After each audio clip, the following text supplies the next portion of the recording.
Pam Bondi, Wow. very experienced. She has, twice been elected the Attorney General of Florida, the third largest state, one of the larger law enforcement agencies in the world. Frankly, that 8 years of experience. Chaos is coming to the Justice Department, and it could bring with it some shocking consequences for some of Trump's top legal allies. Former White House lawyer Ty Cobb is now calling for Pam Bondi and Lindsey Halligan to be disbarred, claiming their actions in the Comey case cross serious legal and ethical lines, and the implications could shake the Justice Department to its core. Hey everyone, today we're diving into a major legal storm within Trump's DOJ. Two of his key appointees under intense scrutiny are Attorney General Pam Bondi and interim U.S. Attorney Lindsey Halligan.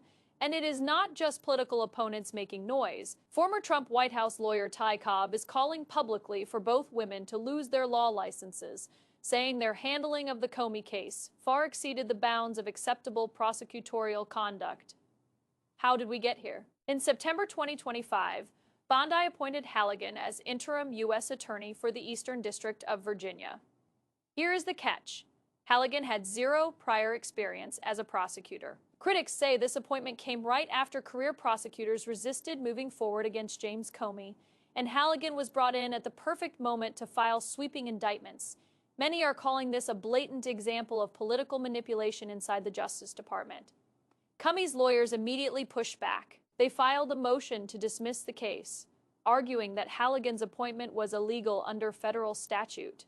They cited the 120-day rule that limits how long interim U.S. attorneys can serve. Their argument: Bondi might have abused her authority by making back-to-back appointments to keep Halligan in place long enough to pursue the case.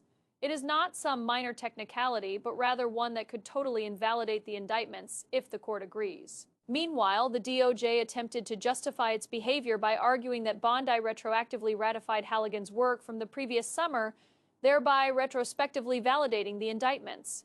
But Judge Cameron Curry wasn't buying it. Pressing ahead, she raised real concerns about missing swaths of grand jury transcripts, including one of Comey's presentation. That is a red flag in any high-profile prosecution and begs questions of fairness and legality in the process. And that is not all. The watchdog group Campaign for Accountability filed a bar complaint against Halligan, citing repeated violations of the ethical rules, indictments presented without probable cause, and even misleading jurors about Comey's Fifth Amendment rights. These are no trifling allegations.